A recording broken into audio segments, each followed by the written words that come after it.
Honorable Président, honorable député,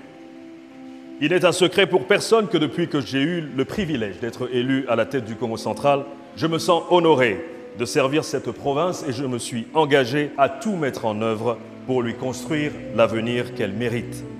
Bien que dans un contexte délicat, il importe de rappeler la multitude des acquis dont on ne peut se satisfaire, mais non plus s'empêcher de jeter ne fût-ce qu'un coup d'œil furtif pour réaliser ce que l'exécutif provincial sortant, sous mon autorité, a pu accomplir dans un temps record à travers des domaines aussi variés que divers. Honorable Président, honorable député, sans démagogie aucune, ce mandat à mi-chemin à la tête de la province nous a permis de cerner,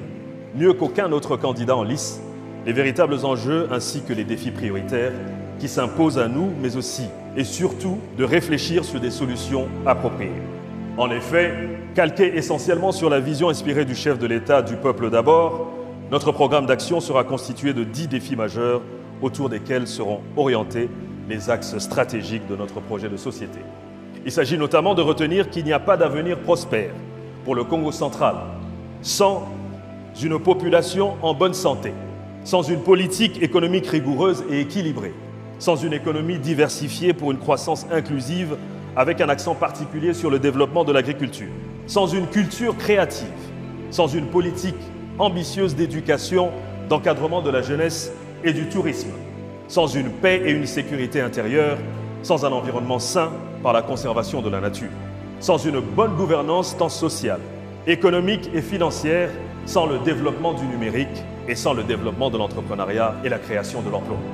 C'est pour cette raison qu'en plus des efforts qui sont actuellement fournis dans le domaine de la fiscalité foncière, nous préconisons la promotion de secteurs à haute valeur ajoutée à l'instar du secteur minier. En effet, grâce à l'implémentation du plan stratégique provincial pour la relance de l'industrie minière, nous pourrons développer une chaîne de valeur de l'exploitation minière artisanale. L'arrêté que nous avons pris en mars 2023 portant création du centre de négoce des matières premières de Tchéla s'inscrit dans ce cadre. Ainsi, très prochainement, les premiers comptoirs d'achat de matières précieuses pourront enfin voir le jour dans notre belle province.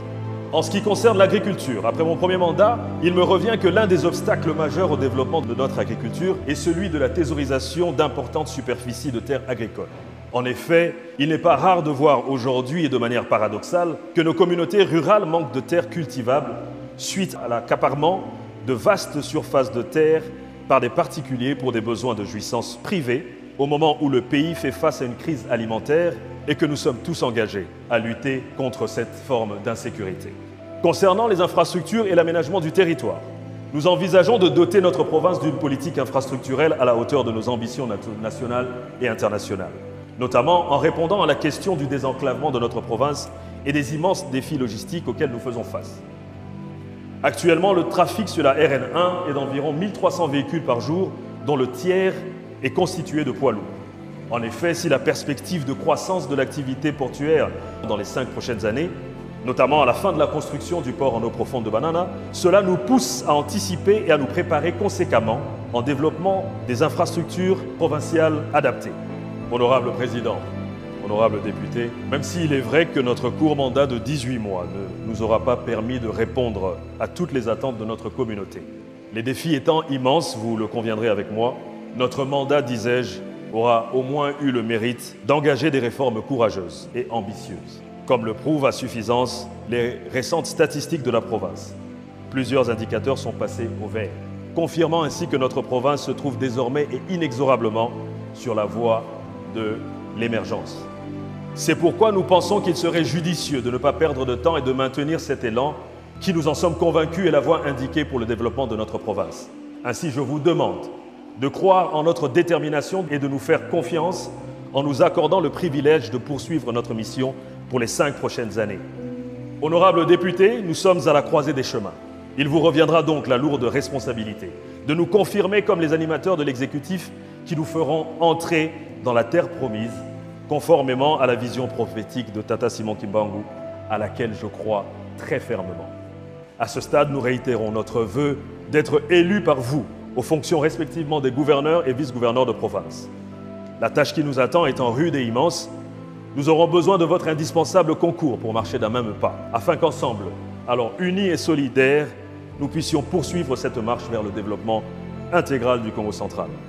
Humblement, nous nous mettons devant vous à l'exercice démocratique qui passe par l'expression